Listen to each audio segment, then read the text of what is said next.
The final Mission Impossible movie is now showing in cinemas, so here's my review of Mission Impossible: The Final Reckoning. The themes of this movie are so relevant, more so now than ever. Because much like the first part of this two-part finale, Mission Impossible: Final Reckoning tackles the dangers of AI and how misinformation can be weaponized. But does it stick the landing? This is the last film in an 8-movie franchise that spans decades. And I personally love the movie that came before it, Dead Reckoning Part 1, and thought it was one of the best movies of that year. So naturally, I was expecting this movie to deliver and exceed expectations. Let's start with the positives first. Like I said, this movie's themes are very relevant. When Dead Reckoning Part 1 came out, AI was sort of just beginning to become more accessible to people, and since then we've seen this thing used to manipulate and deceive people. We've seen it harm people in ways that no one could have ever imagined, and we've also seen it threaten the most beautiful way a person can express themselves: art. 2 years later, and the threat of AI has only gotten bigger. And this movie does a really good job of reflecting that problem and showing the viewers the worst case scenario of this very real and cerebral threat in a way that only the Mission Impossible franchise can.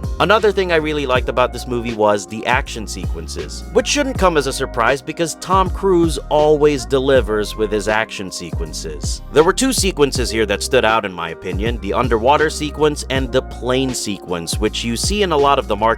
Going into this, you'd think, oh, but we've seen Tom Cruise hang outside of a plane before. But this movie not only has him hanging outside of a plane, but also fighting someone. And when you see this fight on the big screen, it'll have you on the edge of your seat. I was gripping my popcorn bag because this thing was intense. Now that we've covered the positives, let's talk about things I thought they could have improved upon. This movie requires you to do some homework because they mention and retcon a few things from the previous movies. I'd recommend you to rewatch Mission Impossible 1, 3, and Dead Reckoning Part 1, because several plot elements from those movies come back in this movie. And the reason I put this under things they could have improved upon is because something I appreciate about the Mission Impossible franchise is that you can kinda come into each film without having seen the other ones. And although it does feel rewarding at times because as someone who has seen these films, I appreciate some of the callbacks, but other times this movie will have you asking, who was that again? What was that again? And that's coming from someone who has seen these movies. But maybe that's just a me problem. I wonder if anyone else felt this way watching the movie. Another thing I think they could have improved upon was the pacing and the runtime. This thing is nearly 3 hours long, and I know I've seen longer films than this, but with this movie, you very much feel the length and the runtime. And most of it was dedicated to exposition dialogue. But I think the one thing this movie really could have improved upon was its lack of finality. Don't get me wrong, this movie still has those emotional depths that one would expect in a film that's set out to close the franchise. But with this movie, the ending, which I won't spoil, kinda leaves room for another sequel. It doesn't feel like a closed chapter or a bookend in my opinion. This should have felt like Deathly Hallows Part 2 or Avengers Endgame because it's the culmination of this massive franchise. But instead, it kind of feels like a we'll be back next time type of ending. So, did it stick the landing? I'd say it's a good enough movie, but as the ending to this very iconic franchise, it could have been better. Me personally, I really like Dead Reckoning Part 1 better because it was paced better. This one was kinda all over the place and it didn't need to be nearly 3 hours long. But I'd still say go see it in theaters, mainly for the action sequences.